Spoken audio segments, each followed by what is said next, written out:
Dear student, fundamental right 7 के web series में मैं राकेश कुमार आपका तहे दिल से स्वागत करता हूं। आज हम लोग पढ़ेंगे सबसे इम्पोर्टेंट आर्टिकल 21। तो आर्टिकल 21 के बारे में डॉक्टर भीमराव अम्बेडकर ने क्या कहा था कि आर्टिकल 21 संविधान का मेरुदंड है। मेरुदंड है, लेकिन मेरुदंड का मतलब क्या होता है? रीढ़ की हड्डी।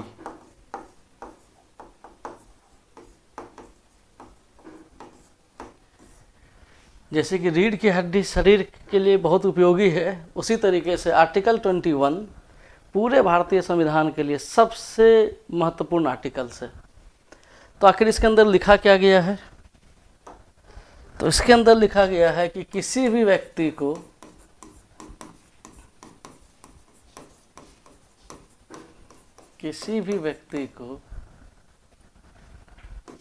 उसके प्राण एवं दैहिक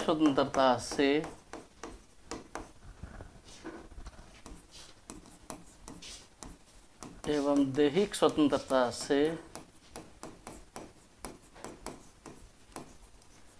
विधि द्वारा स्थापित प्रक्रिया द्वारा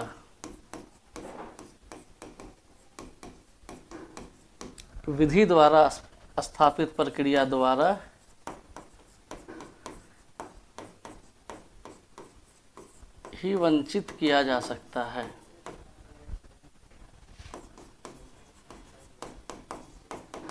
तो एक बड़ा ही इंपॉर्टेंट लाइन क्या लिखा है?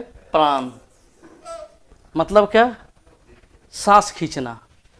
और सांस खींचने का मतलब क्या है? फांसी की सजा। दूसरा क्या एक लाइन लिखा हुआ है? दैहिक मतलब आपके देह को बंदी बना देंगे। तो देह को बंदी बनाने का मतलब क्या है? आपको जेल में बंद कर देंगे।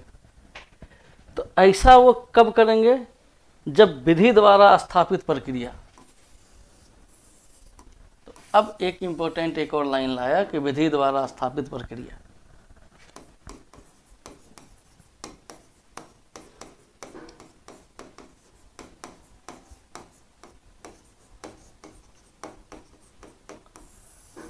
अब क्या है यहाँ पे कि जिस प्रक्रिया के द्वारा कोई कानून बनता है, जो उस समय भारतीय संविधान में लिखा गया है, अगर उस प्रक्रिया से कोई भी कानून अगर बनाया जाता है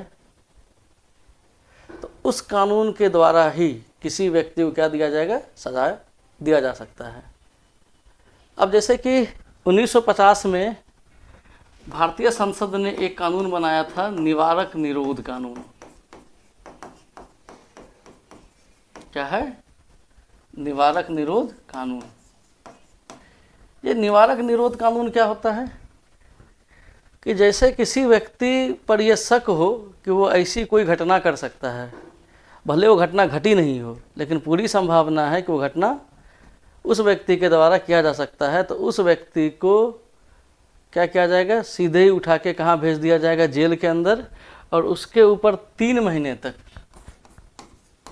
कब तक? 3 महीने तक कोई सुनवाई नहीं होगी। इसको कहा जाता है 3 महीने तक बिना अपील, बिना वकील, बिना दलील। ठीक है। इसको बहुत अच्छे समझते हैं कि एक बहुत ही फेमस केस हुआ था सुप्रीम कोर्ट में, ए.के. गोपालन केस।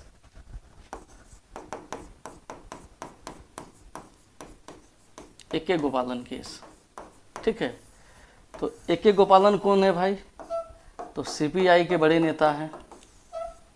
और कहाँ में ये मूवमेंट चलाते थे? हैदराबाद में।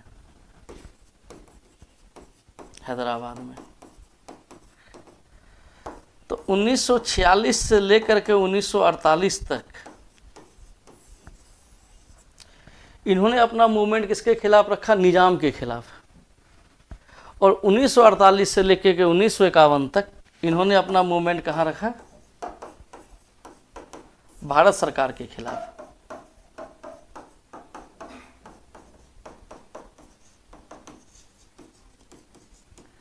तो भारत सरकार ने इनको क्या कर लिया, अरेस्ट कर लिया। किस केस से? निवारक निरोध कानून से, कि हमें डाउट है, आप पे संदेह है कि आप और किसान को भड़का सकते हैं। तो इन्होंने क्या किया, इससे इस AK गोपालन को उठा के जेल भेज दिया।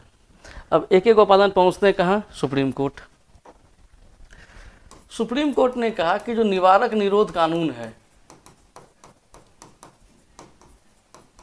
वो क्या है, बिल्कुल उचित प्रक्रिया के द्वारा बनाया गया है। अब उचित प्रक्रिया क्या है कि जैसे संसद का जो काम है वो कानून कौन बना रही है? संसद। तो संसद कानून कैसे बनाएगी? तो भाई उसको बिल लाया जाएगा, बिल को पहले लोकसभा में रखा जाएगा या राज्यसभा में रखा जाएगा, कहीं रख दें। दोनों सदन से पास कराने के बाद वो कहाँ जाएगा? राष्ट्रपति के पास। और अगर राष्ट्रपति ने उस बिल पर हस्ताक्षर कर दिए तो बिल क्या बन जाता है? कानून। तो जो निवारक निरोध कानून था वो इसी प्रक्रिया के द्वारा बनाया गया था, जो कि 1950 में सिंगल सदन थी। तो उस प्रक्रिया का पालन करके उन्होंने क्या किया था, इस कानून को बनाया था। तो सुप्रीम कोर्ट ने कहा यह प्रक्रिया बिल्कुल कानून संगत है, अतः निवारक निरोध कानून को हम किसी भी कंडीशंस में रद्द नहीं कर सकते। हम रद्द कैसे कर सकते हैं भाई, कि अगर कार्यपालिका ने कोई मनमाना आदेश दे दिया हो। क्या है? कार्यपालिका ने अगर कोई मनमाना आदेश जारी किया हो,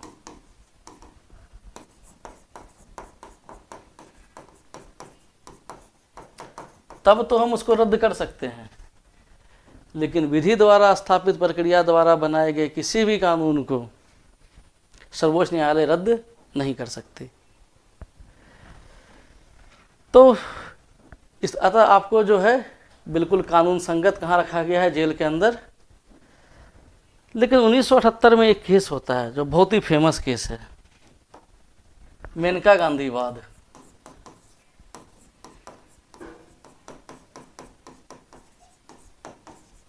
क्या है? मेनका गांधी वाद। अब इसमें क्या क्या किया गया, इमरजेंसी के बाद जब चुनाव हुए तो भारत में प्रथम गैर कांग्रेसी सरकार बनी, जिसके प्रधानमंत्री थे मोरारजी देसाई, और deputy prime minister come home minister, गृह मंत्री, वो थे चौधरी चरण सिंह। उन्होंने क्या किया, उन्होंने इंदिरा गांधी, उनके बेटे संजय गांधी, इन पर जांच बैठा दी कि इमरजेंसी के दौरान आपने किस किस कानूनों का उल्लंघन किया है। इसकी जांच पड़ताल की जाएगी और उनको क्या दिया जाएगा? सजा दिया जाएगा। इंदिरा गांधी को पता था कि इस जांच में निकलेगी और मेरा जाना जेल जाना तय है, संजय का भी जेल जाना तय है, और ऐसा ना हो जाए जांच की आंच जो है मेनका गांधी तक पहुंच जाए। और मेनका गांधी चूंकि उस घर की बहू थी तो उन्होंने कहा था कि आप चले जाओ कहाँ? विदेश, जब तक कि भारत में ये मामला सलट नहीं जाता। और चौधरी चरण सिंह को जैसे ये पता चला तो उन्होंने क्या किया, उसका पासपोर्ट ही मेनका गांधी जी का जब्त कर लिया। और इस वाले मामले को लेकर के मेनका गांधी कहाँ पहुँचती है? सर्वोच्च न्यायालय। सर्वोच्च न्यायालय में जैसे ये मामला पहुँचा, अब यहाँ पे एक अलग मामला आ गया। अभी तक हम लोग पढ़ रहे थे विधि द्वारा स्थापित प्रक्रिया।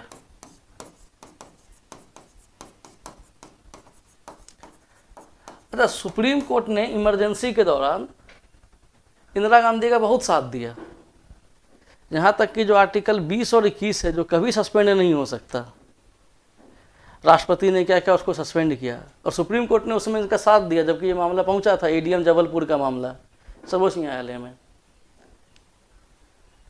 तो सुप्रीम कोर्ट को इसका पूरा एहसास था कि हमसे गलतियां हो चुकी हैं। अब उनको क्या था, ये वाला मामला समझना। तो अभी तक क्या था, विधि द्वारा स्थापित प्रक्रिया। कोर्ट ने मेनका गांधी के केस को सुनने के बाद एक नया लाइन जोड़ दिया। उसने कहा वो तो ठीक है, लेकिन हम ये देखेंगे कि विधि द्वारा उचित प्रक्रिया है कि नहीं। इसको हम लोग कहते हैं ड्यू प्रोसेस ऑफ लॉ।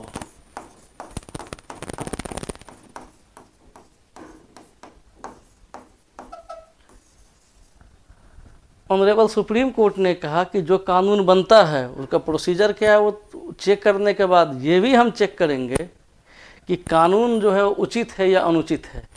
अगर ये कानून अनुचित है भले भी किसी भी प्रक्रिया का फॉलो क्यों नहीं कर दिया गया हो, हम उस कानून को उसी समय शून्य घोषित कर देंगे। जैसे एक एग्जाम्पल्स ले लेते हैं हम कि भारत की संसद ने एक कानून बना दिया कि अगर कोई युद्ध चल रहा हो देश में और उस समय सेना का कोई जवान अगर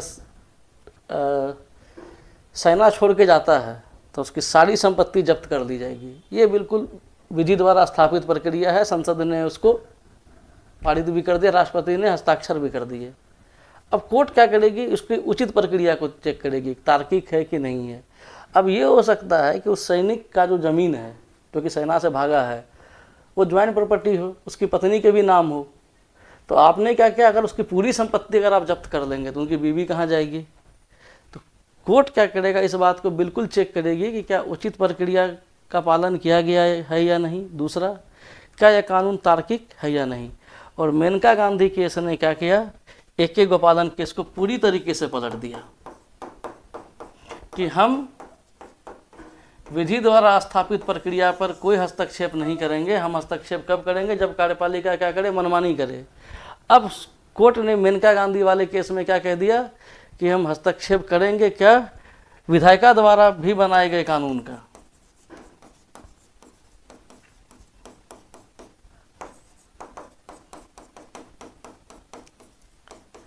विधायिका द्वारा बनाए गए कानून का, अगर ये कानून तर्कसंगत नहीं हुए तो हम इसको रद्द कर देंगे। अब एक मामला आता है कि क्या है प्राण स्वतंत्रता या दैहिक स्वतंत्रता। तो इसको हम लोग सोचेंगे क्या क्या क्या चाहिए हमें। तो सबसे पहले हमें चाहिए क्या, स्वच्छ वातावरण। दूसरा क्या, साफ पानी, नदी, पहाड़, झरने। चौथा क्या, वन, ठीक ना। पांचवा क्या, सड़कें। ठीक। एक संविधान संशोधन होता है 21A, 86वां संविधान संशोधन 2009, ठीक ना। उसमें क्या जोड़ा गया, शिक्षा का अधिकार।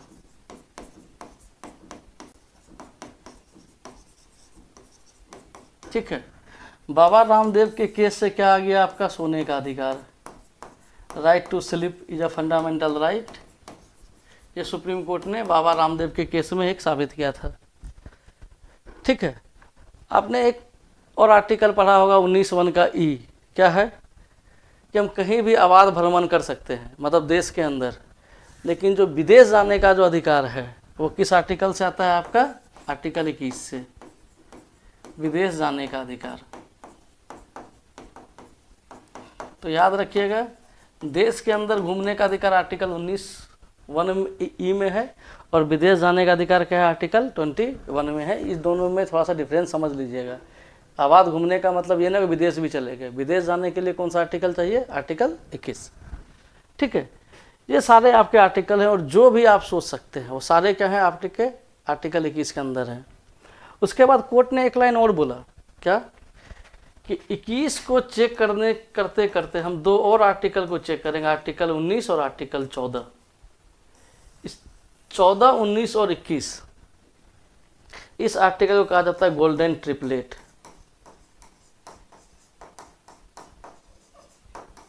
ठीक है। ये तीनों चीजें चेक होती है एक साथ, 21 के साथ क्या, 19 भी, और 19 के साथ 14 भी। तो कई बार आपसे एक क्वेश्चन पूछा कि गोल्डन ट्रिपलेट कौन कौन सा आर्टिकल है, तो 14, 19 और 21। ठीक है। तो ये था आपका आर्टिकल 21, बहुत ही महत्वपूर्ण आर्टिकल है।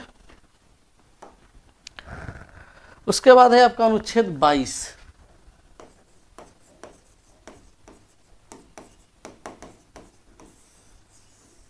अनुच्छेद 22। ठीक है। तो अनुच्छेद 22 क्या है, दोष सिद्धि से संरक्षण।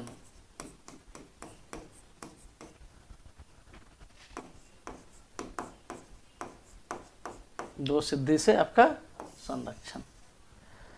तो यहां पे दो चीजें हैं। पहला, एक होता है आपको सामान्य दंड,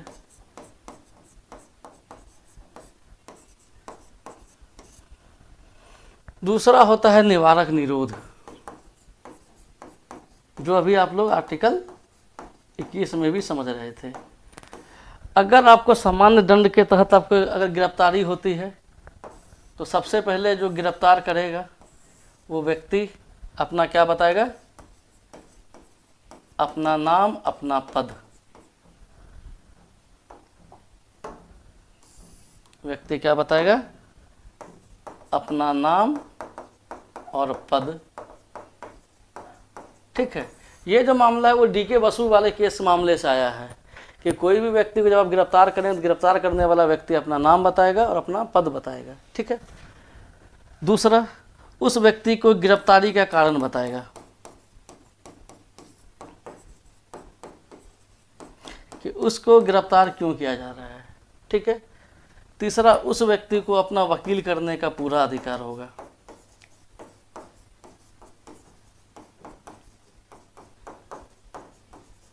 ठीक है, कोई दिक्कत? और 24 घंटे के अंदर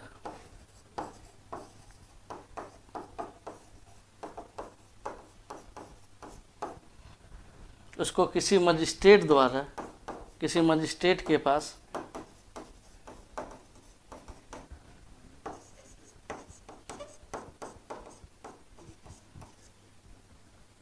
उपस्थित करना होगा।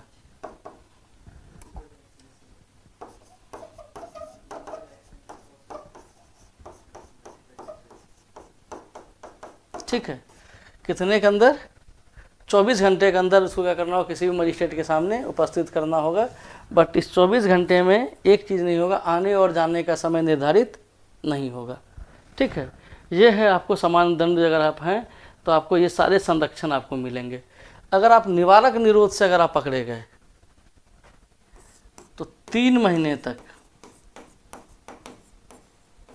ना तो अपील, ना वकील, ना दलील, ना अपील, ना वकील, ना दलील, ये चलेगा। ठीक है। लेकिन निवारक निरोध में क्या हुआ, संविधान में एक संशोधन हुआ तो 3 महीने से घटा के 2 महीने कर दिया गया, लेकिन वो लागू आज तक नहीं हुआ है। तो अभी भी अगर आपसे कोई पूछा जाए तो अभी भी निवारक निरोध में कितने दिन तक के लिए बंदी बनाया जाएगा आपको? 3 महीने तक। ठीक है। उसके बाद अगर उसको बढ़ाना होगा तो बढ़ाने के लिए क्या करना होगा, चीफ मिनिस्टर जो है उस संबंधित हाई कोर्ट के चीफ जस्टिस से बात करेंगे।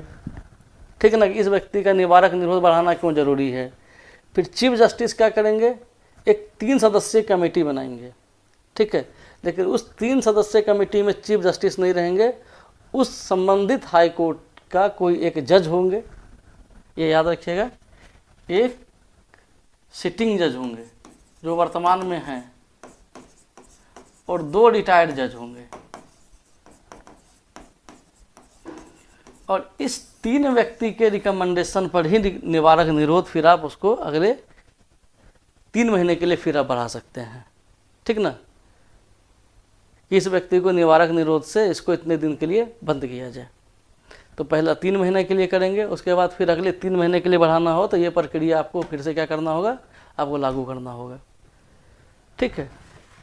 लेकिन ये जो सामान्य दंड का जो कानून है, अगर आप इसके तहत अगर कोई शत्रु देश का कोई व्यक्ति गिरफ्तार होता है, ये आप याद रख लीजिएगा, शत्रु देश का, तो उसको फिर ये सारी बेनिफिट नहीं मिलेगी कि गिरफ्तार करने वाला व्यक्ति अपना नाम और पद बताएगा, गिरफ्तारी का कारण बताएगा, वकील करने का अधिकार देगा, ऐसा नहीं देगा उसको। ठीक ना, उसको 24 घंटे के अंदर किसी मजिस्ट्रेट के पास पेश करने की भी ज़रूरत नहीं है।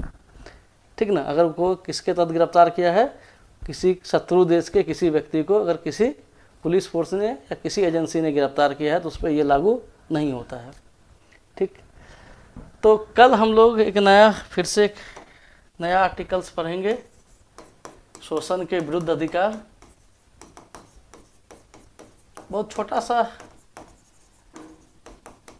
ये आर्टिकल 23, आर्टिकल 24, ये 2 हैं। तो कल हम लोग इसको पढ़ेंगे। ठीक है, आज के लिए इतना ही, धन्यवाद।